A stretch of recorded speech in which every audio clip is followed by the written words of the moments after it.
Okay, thank you. And hello, everybody. Welcome to this evening's NCJW AZ program. Tonight, we're addressing a topic that underscores our mission at NCJW AZ.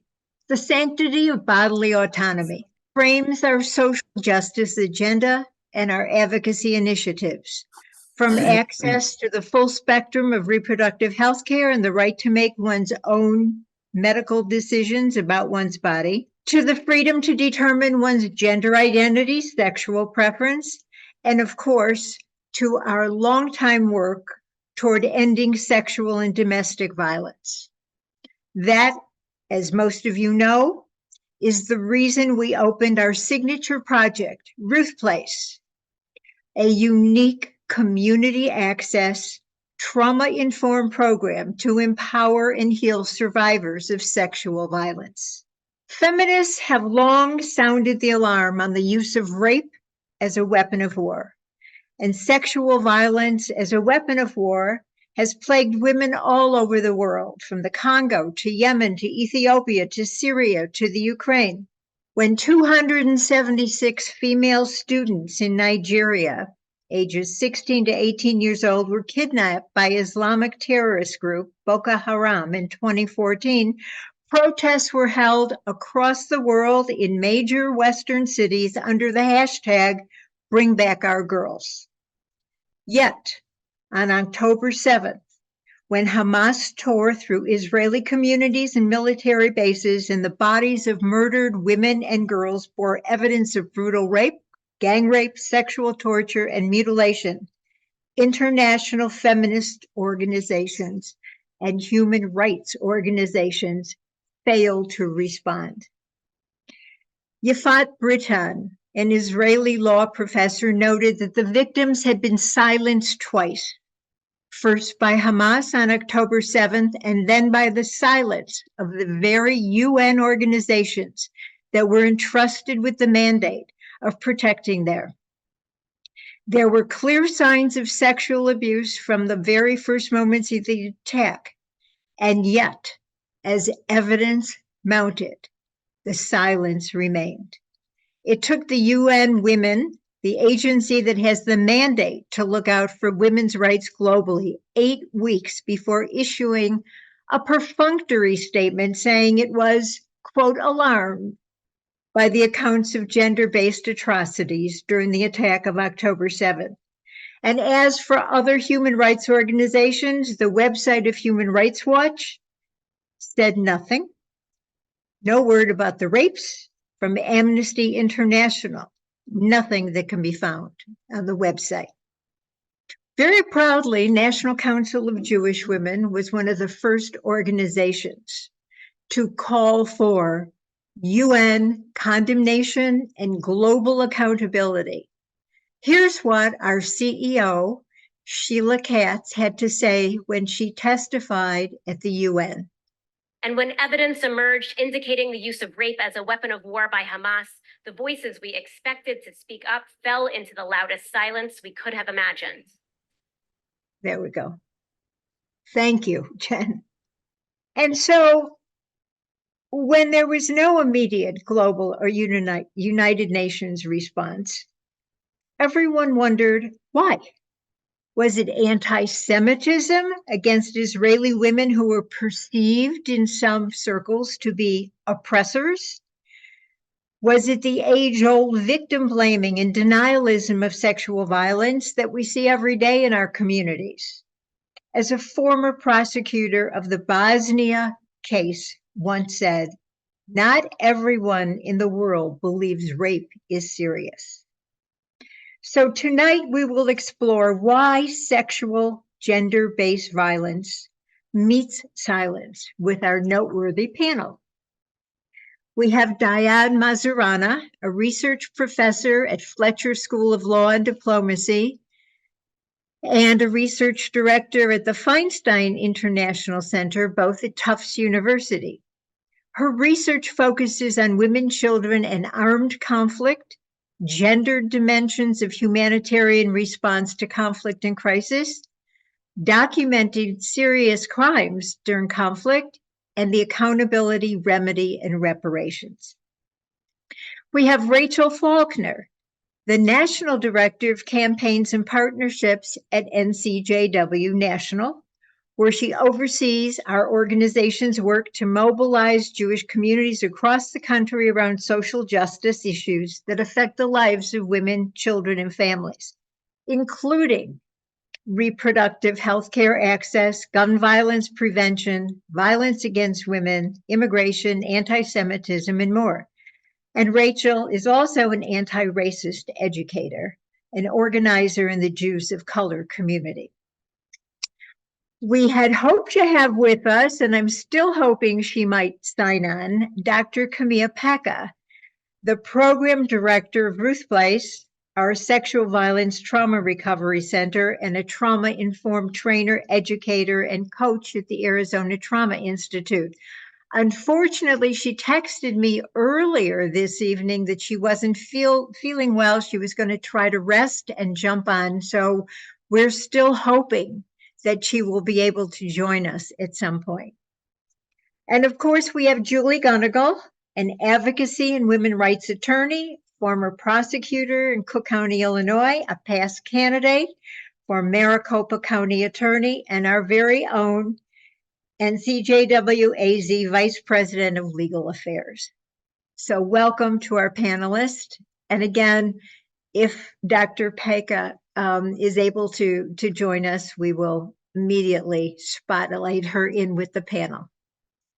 So I'd like to start with Rachel. Can you give us a fly on the wall, behind the scenes look at the difficulty and National Council of Jewish Women had in trying to mobilize support, particularly among our customary partners in the feminist community and the human rights community? Yes, I will try. And thank you. I want to take a step back in answering the question a little bit and just provide a little bit of context about NCJW as sort of a player in the larger social justice field, the work we have been doing, et cetera. So NCJW HQ or nationally has been working in Israel for 75 plus years. We've always believed in it as a democratic state where women, children, and families of all identities, backgrounds, et cetera, can flourish. Originally, that work started with refugee resettlement in Israel, and then we became more of an advocacy organization instead of focusing on direct service. And then we stepped into more specifically the gender lens work, or looking at the work we were doing in Israel through a gender lens, through funding, collaborative solutions around systemic challenges, et cetera, et cetera. And so that meant, for example, that we've funded at this point or funneled millions of dollars into advocacy organizations in the feminist world in Israel.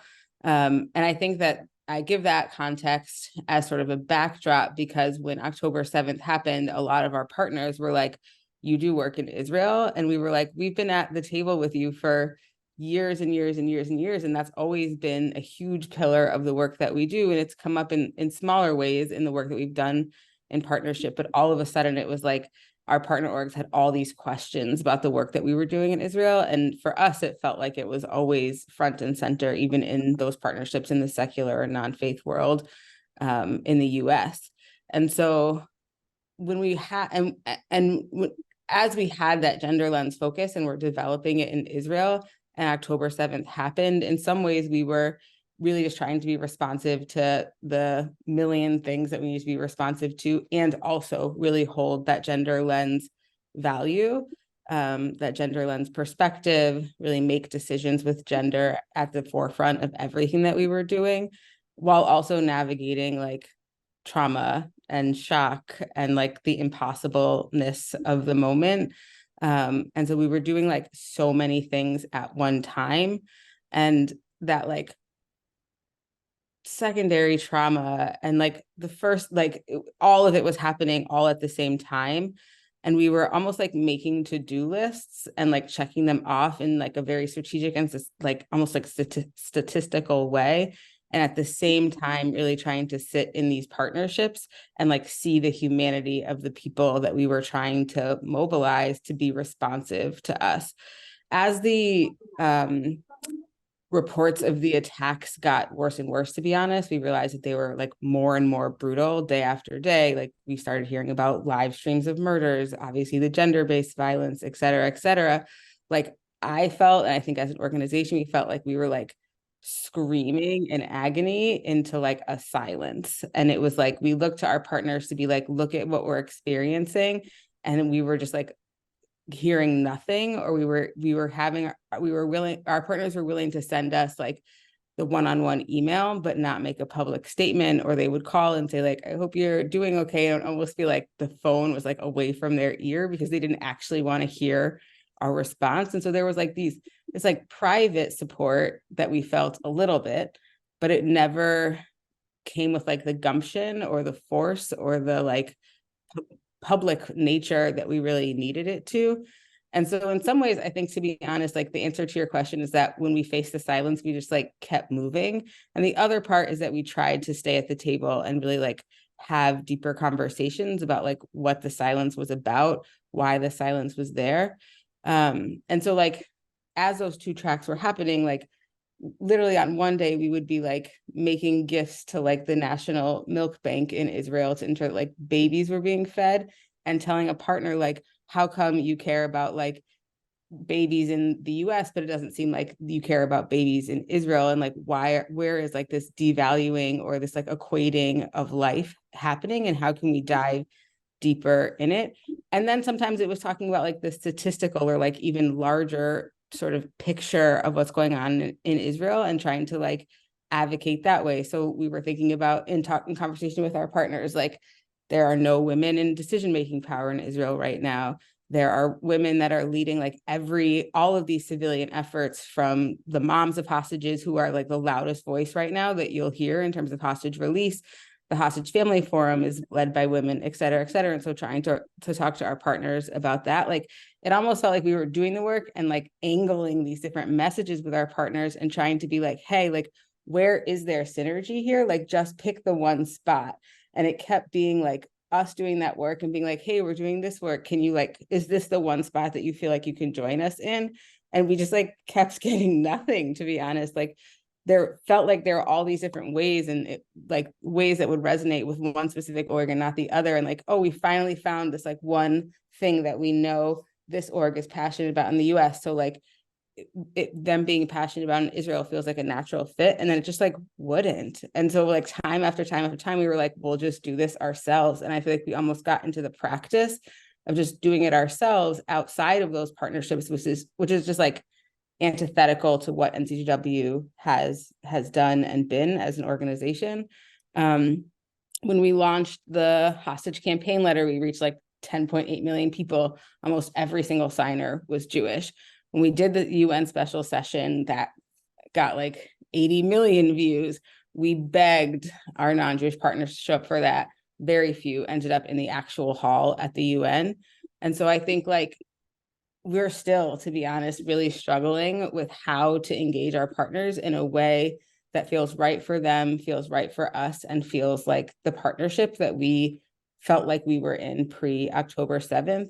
I can tell you like a little bit about what has worked. We try to call in. That means when the statement that we read hurts, when the silence hurts, when the social media post hurts, when the speech hurts, like we try to have a conversation about what it felt like as a Jewish organization or as individual Jews, and have like really meaningful conversation across difference that allows both of us to stay at the table as long as we can. We really try to lean into the relationships that we have always had. So talking to the folks that we were in relationship with pre-October 7th, we lead into the shared goals that we have. That's why we tried to like pick little like specific partnerships for specific projects that we were working on. We haven't yet to leave any table. Like we've had some really difficult conversations. We've said like, we're going to leave this conversation here. We've never actually left a coalition or left a conversation and said like, this is the end. I fear that could come. I don't want to be like too idealistic about what conversation can do in a moment with so much pain and trauma. And we've leaned a lot on our local sections, Arizona included, because you all hold those very local, like localized person to person, not over Zoom relationships. And I think that this is like a moment where we really need those more so than like the big HQ where like you're sending emails to someone you've actually never met in person. And we have seen some success with that. Planned Parenthood put out a statement that we supported them in writing. NARAL, or Reproductive Freedom for All, put out a statement. Very much fewer statements than we would have liked to see, of course. But then we also saw like President Biden has commented, Vice President Harris has commented, world leaders have commented. So we're seeing, I think, like some success in that, definitely not as much as we would like. And I think in terms of the pushback that we're getting, some of it might be fair, some of it is like patently unfair, some of it is fact-based, some of it's fallacies. Some examples I can think of, and you talked about them in your intro. A lot of folks have talked to us about the lack of forensic evidence, so we don't know the scale. We've heard a lot about how even if we could figure out the scale, we could never figure out like individual perpetrators. So like, where do we actually have any advocacy around accountability to do? Obviously, like many of the victims are not alive to tell their stories, so that's a confusing aspect of it for folks. And then the other piece of feedback, and we have actually got this one from Israelis, is that the October 7th was so terrible that the focus on gender-based violence is just one part of the whole day, or the whole picture of what happened, and what is the value in focusing on that over like the burning of homes or like the live streaming or like the entire day holistically. I don't have answers to all of those things, and I know that like none of it should mean that people are silenced. And I know we'll talk about this more, but like one of the things that grounds me and that Sheila, our CEO, says all the time is that studies show that when you say to a survivor, I believe you, I see you, that they are less likely to die by suicide, that they are less likely to have like debilitating mental health struggles as a result of their abuse. And so like, we are going to keep saying, we believe you and we see you, to Israelis, to Israeli women, to Jewish women, to the Jewish community broadly. And we hope that like the more we say it, the more our partners will feel brave and say it. But we're gonna keep doing it. Thank you. It's frightening, however, that with all of the first-person accounts, the eyewitness accounts, the accounts of the forensic teams and the first responders, the women themselves, the victims, told what their bodies told what happened to them. And yet there was such denial. And some of it, of course, as we said, is political considerations took precedence. And unfortunately, what also factors into this is the feeling that people have about having a unilateral position. You can have a binary position. You can be horrified by the atrocities and still feel sympathetic to what's happening to women and children and innocents in Gaza. It's not an either or. But rape itself, whether it is in war or whether, as we'll hear from Julie, in communities, is underreported, difficult to track, hard to corroborate. So, Dyan, if you can put it in a context for us, we know that this is historically an element of war. What does it take to have global recognition, global accountability? And how do we achieve that in this situation? Thank you very much, Siva, and thank you very much for your comments, Rachel, and for inviting me to speak with you all. So, as Sivia has said, I'm a researcher and a professor, and I study sexual and gender-based violence in war. And the day that we heard of the attack, I was teaching. And immediately I said to my students, we are going to look at this immediately. What is happening on the ground? What's going on? And that very day, the day that it happened, there were already some of the images and reports of sexual violence and images of assaults against women and their body already coming out. So it was coming out the very first day. So What we do know is that very recently, on January 8th, two United Nations human rights experts said that there is very strong evidence of Hamas's use of sexual violence against people on October 7th attack, and that these attacks on civilians likely amount to what's called crimes against humanity. As was mentioned, we had quite a bit of silence, and United Nations and women's groups and human rights groups were criticized for not quickly condemning Hamas fighters for raping and sexually violating Israelis during that attack. And most of the critics cite a rising anti-Semitism as a reason that experts and advocates did not quickly rally behind Israel's repeated claims that Hamas fighters had committed sexual violence. And there is strong evidence that that occurred. There were eyewitness accounts, first responders' testimonies, medical assessment of released hostages, and independent investigations, including a very prominent one that's recently come out in the New York Times. And what has been reported is rape, gang rape, sexual torture, and sexual mutilation of Israelis of diverse genders and ages. So beyond anti-Semitism, which definitely is playing a role, were there other reasons why there was a hesitation to identify sexual violence as part of Hamas's attack? So this is one of the things we looked into. And as was stated in the beginning of our conversation, we really have seen a burgeoning of research on sexual violence and armed conflict over the last 15 years. And that is because feminist scholars have increasingly taken women and girls' experiences of war seriously. And this kind of research helps us understand what motivates people, what motivates governments and armed groups to fight wars. It also helps us understand why some armed groups and forces commit sexual violence during wars, and how to prevent it, and how to address this violence when it does occur.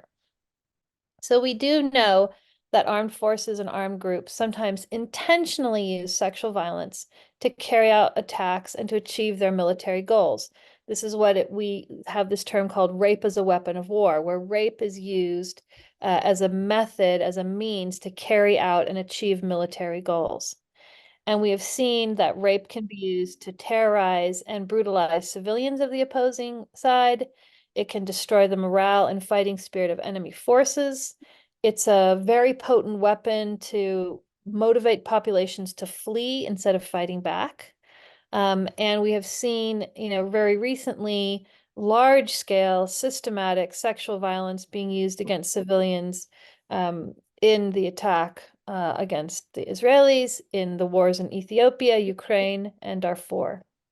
And what we do know is that sexual violence effects on the victims and their families and communities has very serious, both short and long-term physical, psychological, social, and economic harm.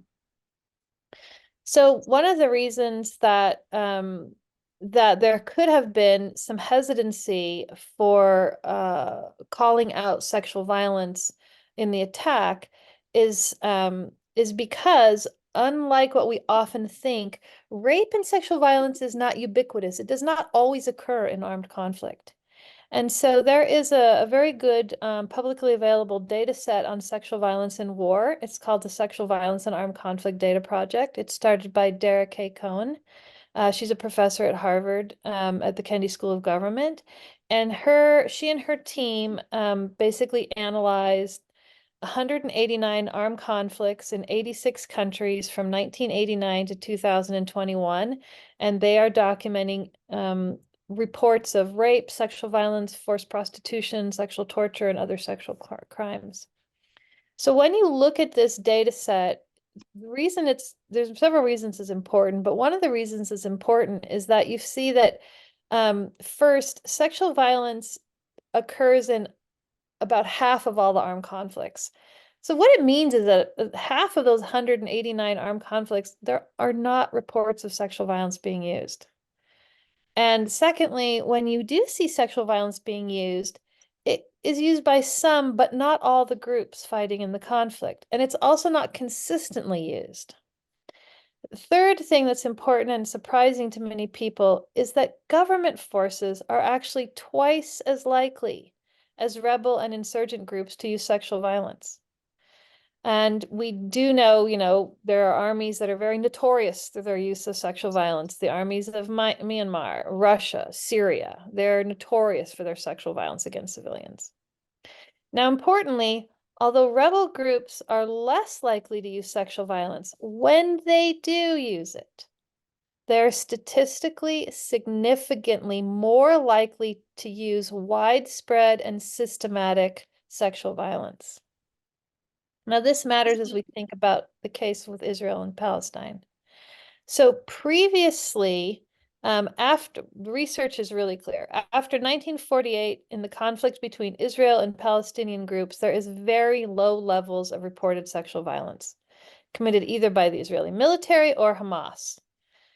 There are credible reports of the Israeli security forces sexually torturing Palestinians in 8 of the 31 years between 1989 to 2021, and also isolated reports of Israeli forces raping Palestinians.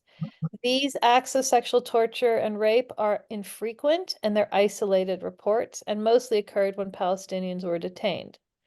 Now, Hamas has a long list of international law violations, including using human shields, taking hostages, killing civilians, and this is all very well documented. However, Hamas does not have a history of using sexual violence against Israelis.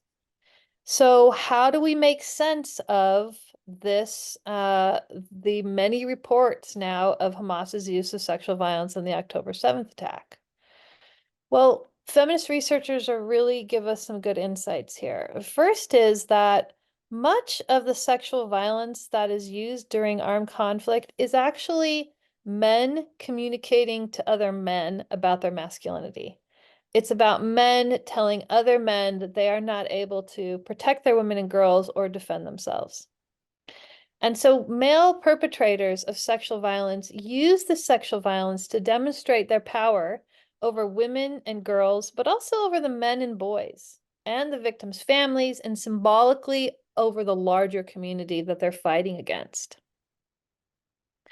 Now, victims, both male and female, experience a range of psychological and physical harms, some of which are going to last a lifetime. And as we'll talk about later in this panel, they may also experience stigmatization, discrimination. They may be rejected by their families and communities.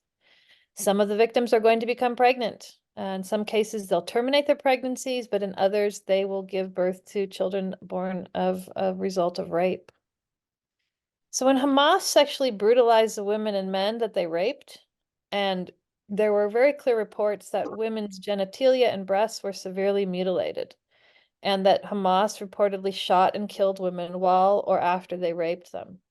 So these kind of acts, this mutilation, this targeting of sexual characteristics, of gender characteristics, is really suggests an intent to kind of totally destroy their victims, not only just as humans, but as a woman, as a girl, and also to terrorize the Israeli public and humiliate Israeli men and Israelis military in the state of Israel.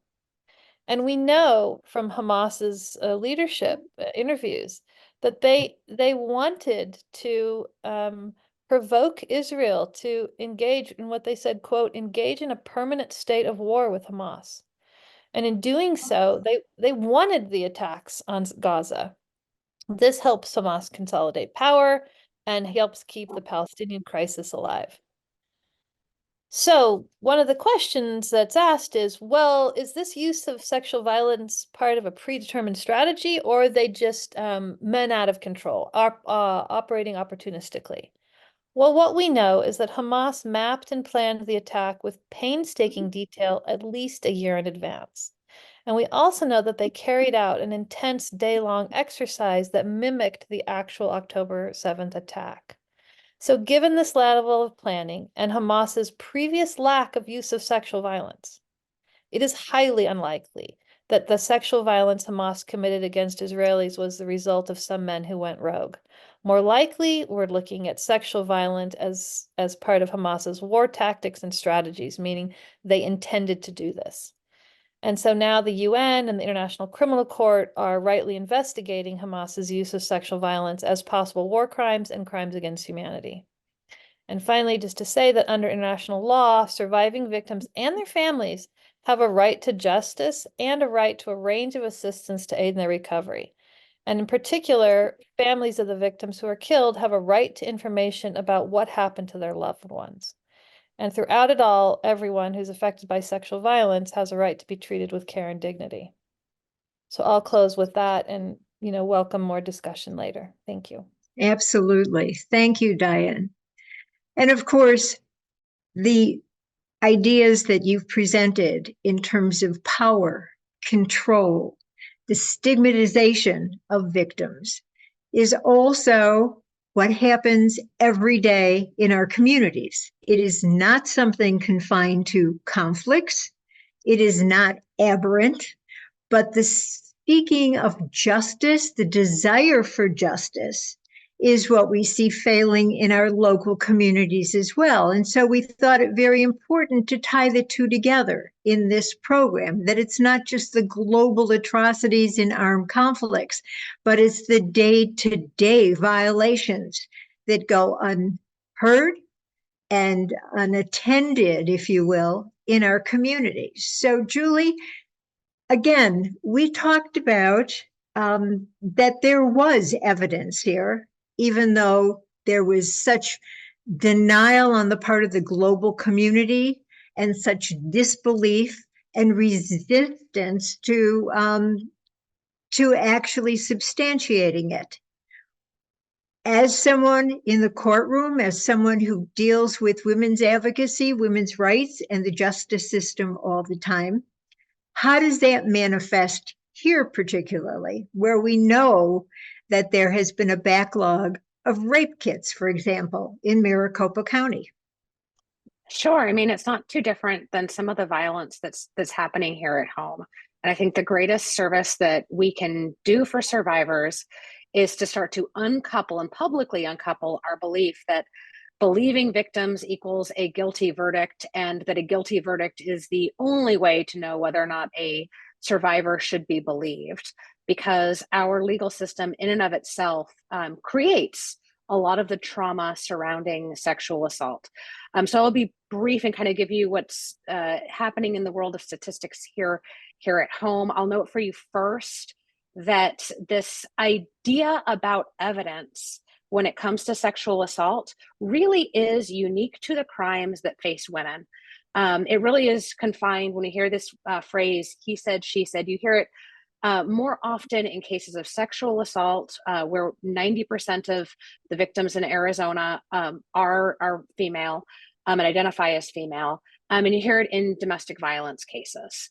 And to just note for everybody, Arizona was one of the states, we had many across the country between the 60s and the 70s who finally repealed their corroboration requirement. So these sorts of cases, when they came before a court, it wasn't enough to say, hey, this happened to me and this was wrong. You also had to couple it with some sort of external corroboration. And we saw what that did in the criminal legal system. It meant that even if somebody reported, they were very unlikely to be believed. And there's a very famous New York study that in that state alone, it resulted in thousands of sexual assault offenses just going completely unnoticed and uninvestigated. And the very famous phrase of ladies lie becoming prevalent in the legal system. So here at home, there is an article that's being circulated naming Phoenix as the rape capital of Arizona. Sadly, that is the case. Sexual assault reports here in the city of Phoenix are up 10% year over year. We also have maybe a glimmer of good news for folks that report. What happens when somebody reports is you can access this from the FBI crime statistics. And one of the metrics that they use is the idea of clearance. A clearance is a report is taken and it results in arrest. Sometimes cases are exceptionally cleared where an arrest could be made. But for example, if the alleged perpetrator dies, that'd be the case that would be an exceptional clearance. In past years, the city of Phoenix has had a 9% rape clearance rate, which means of the brave folks that report, 91% of those cases never see an arrest. That number is now up to 18.5% in our city. And that still falls far short of nationwide clearance rates. Nationwide clearance rates for sexual assault are around 33 and a third of reports. So it seems like prosecutors and police are still operating from that 60s and 70s playbook of needing corroboration beyond someone saying that this happened to me, or even beyond physical evidence. And that also has become a problem. During the pandemic, because Phoenix is notorious for having a rape kit backlog, which can further traumatize people. There's a lot of invasive procedures that go into taking a rape kit and taking it for evidence, and then to hear that it hasn't even been tested or is sitting in, dusty, disgusting areas where it can never be tested and never used as evidence, can really be re-traumatizing to someone brave enough to step forward and say, this happened to me. During the pandemic, we were down to about 30 kits that were held in backlog. We just got a report from this last summer saying that number now is in the 800s, and the city of Phoenix has had to appropriate an additional $3.2 million to help clear up those backlogs. I don't want anybody watching this to think that this issue is confined to the city of Phoenix either. We've seen reports coming from ASU that frankly are heartbreaking, that from the reports that were made between 2017 and 2021, there wasn't a single prosecution of sexual assault of all the reports coming from our college campus there. And you can go to the FBI clearance site and you can actually see what it is in your community. For example, in the city of Scottsdale, that rate hovers around a 25% clearance rate. And we know that for this reason, folks are not likely to step forward. Even our best estimates of these are just come from reported sexual assaults. We know that the vast majority of people, and the best estimate people can come up with is somewhere around 60 to 70% of sexual assaults are never reported and never even make it this far in the system. Just to put a cap and tie everything together, even when the cases do make it to the courtroom, even then the conviction rate on sexual assault in our county is abysmally low. And when you compare it with the clearance rates, it ends up being a little higher than a percentage of the folks who report where their case actually ends up with a conviction. So again, there are so many ways of providing accountability. There's so many ways of getting survivors access to healing. And I do hope we talk more about the explicitly non-carceral system that Ruth Place is, and the healing community that we've built. But if we can do nothing else this evening, like uncoupling that idea that only people who have a guilty verdict as a result of their reports are deserving of being believed, would be a powerful step toward empowering people who sadly gotten drawn into a system that they didn't want anything to do with to begin with. Exactly. Thank you, Julie. That's so important. And the idea that the silence of the community and the silence of the victim's forced silence are what create such extraordinary trauma. We all know the devastating effects of this. We know the high suicide rate, the high substance abuse rate of survivors of sexual violence. We also know the difficulty that plays out in terms of interpersonal relations, jobs, interactions in the community, which of course, I do have to tell those who are unaware, which is why we launched Ruth Place Project over 4 years ago, because there was such a need for survivors of sexual violence to find the tools and the techniques to become empowered and to heal. And unfortunately, as I said, Dr. Peca is ill with whatever's going around these days, and we miss her explanations of the program. But I would encourage everybody to please go to the website, ruthplaceaz.org, and you can hear all about this unique program, which is not therapy, but it is a program that provides the skills, the tools, so that survivors learn how to find their own inner and external resources to be able to cope with the stressors in their life. It's a unique 3-phase program where you first learn about the brain and body relationship, which causes the physiology of anxiety and depression. And then you learn how to refocus, and you learn how to grow beyond your trauma. So I would encourage everybody to look at that, because that's the reason we started this. The lack of justice and the lack of resolution for survivors of sexual violence. So let's pick up on that if we might, and we'll leave some time at the end for questions. How do we, to play off what you just said, Julie, how do we begin to achieve accountability on a global basis for the atrocities that happen in armed conflict, and specifically for what happened in Israel? And then how do we begin to find ways within our own prosecutorial and criminal justice system? So, Dyan, why don't I begin with you? Great, thank you. I mean, I think we have made some good headway internationally in recognizing that rape, sexual enslavement, forced marriage, sexual mutilation, sexual torture, that these things are crimes, that they are being prosecuted, that people are being held criminally accountable for them. We've definitely seen in international law, we've seen a lot of the major advancements have been around the crimes of sexual and gender-based crimes, starting, as you mentioned, with the ad hoc tribunals for Rwanda and Yugoslavia, and carrying through to the cases that we see now before the International Criminal Court.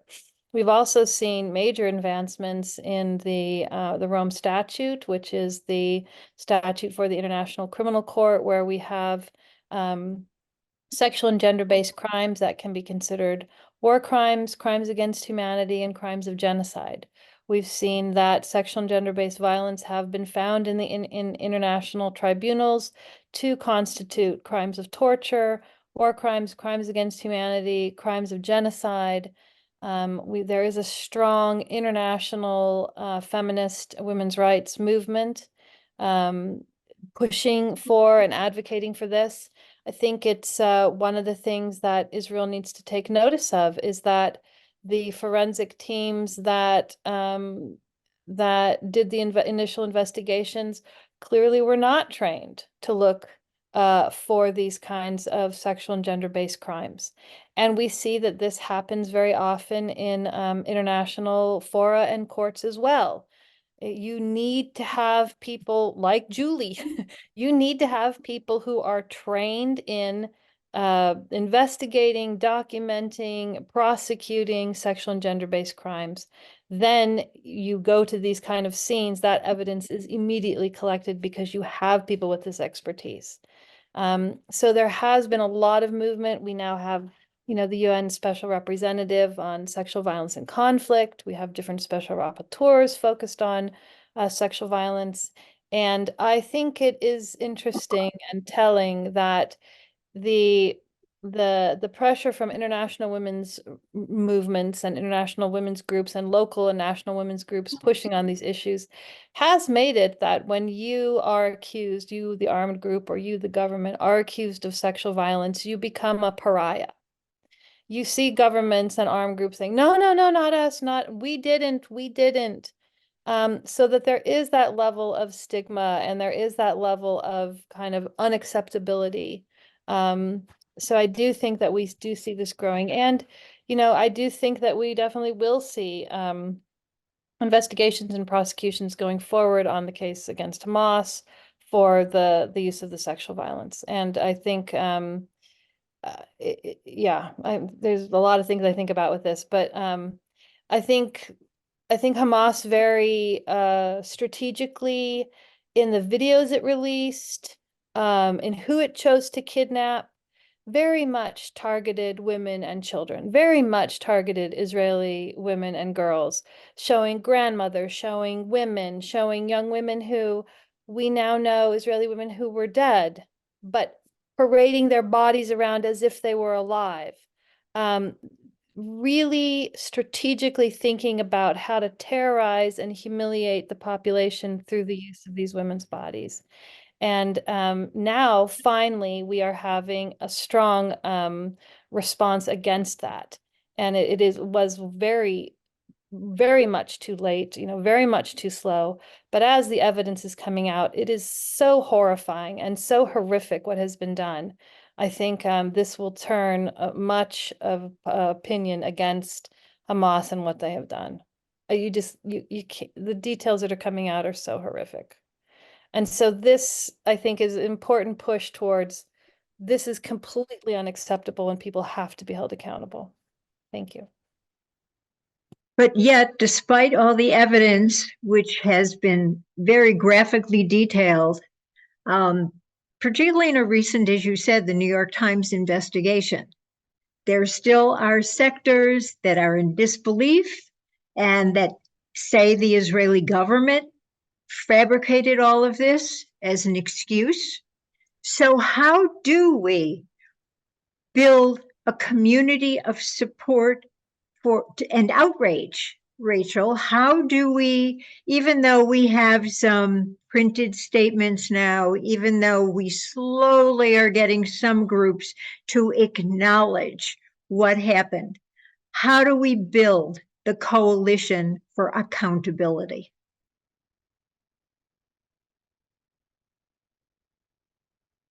I wish I had like the 2-minute answer to that question. I think we have to keep talking about it, keep posting about it, keep writing about it, keep speaking about it, keep having events like this, and keep asking our partners to show up and learn and hear and witness and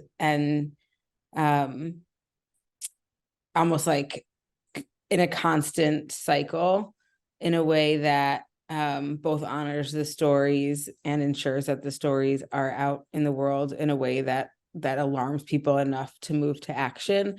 I also think there are some like very specific advocacy pieces, like Hamas is still not recognized as a terrorist organization by the UN.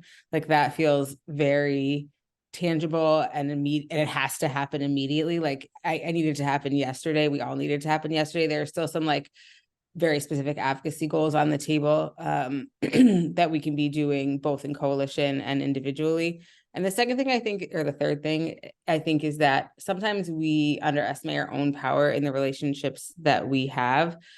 So many of us have like been to the Women's March, are participants in our local Planned Parenthood chapter. Like there are relationships that we have now that I think we're still trying to map and figure out how to utilize in this moment. And I think a lot happens on that one-on-one local relationship through that tough conversation and being willing to like sit in that discomfort to push things forward and to like move into the actual action phase or the coalition phase around specific actions to hold Hamas accountable, to hold all of these organizations that have been silent accountable.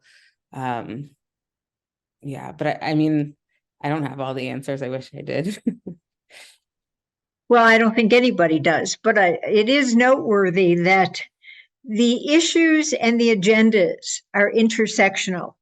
So, for example, partners who support reproductive justice fell silent with this, yet in the sexual violence of conflicts, tragically, most of the victims in Israel were killed.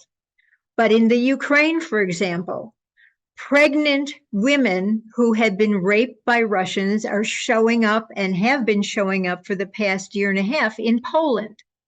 However, Poland has a ban on abortion. So therefore, these survivors are forced to carry the product of the rape. So we do see issues that are intersectional, but somehow people tend to bifurcate them and only respond to those that they feel are politically expedient for them. Julie, tell us how we can get more accountability. You raised this a bit before when you were speaking. How can we get more accountability for survivors or for victim families in the case of fatalities when it comes to sexual violence? Sure. I mean, I think the thing to realize, well, the thing that, you know, the folks on this call should realize is the politics of the situation. And that for most people in Arizona, the people who are able to actively change all of those numbers that I talked about are your prosecutors' offices and your city councils who control your local police department. If you want to see accountability through the criminal legal system, that is a way to exert influence. What I am equally, if not even more interested in above and beyond accountability is prevention. And I think we also hit on a powerful point tonight about rape culture and what it looks like. And I think there's a lot we can do within our own homes and spheres of influence to start dismantling that boys will be boys attitude, where the inevitable consequence is a total lack of accountability. It's things like not tolerating the objectification of women. It's things like not tolerating on college campuses these detailed recitation of what women should do to prevent being assaulted, and turning the tables and teaching people to not sexually assault each other. Like, that is a tangible thing that we can start having discussions around, that's not happening. And it seems that if we're going to get away from this culture of like blame and shame, there's a lot to be done just in the rhetoric that we use around sexual assault that could be a powerful change and an immediate change in our culture and society. And as we say all the time in our description of Ruth Place, that it's all about believing the stories, allowing survivors to tell their stories, and not depending, as you said, on this culture, this age-old tradition of blaming and shaming the victim. So we are running later. This conversation was so interesting. We have a few minutes. Are there any questions from anyone who is listening? Do we have any questions? You can either put in the chat or you can unmute and ask, or raise your hand, or shout out.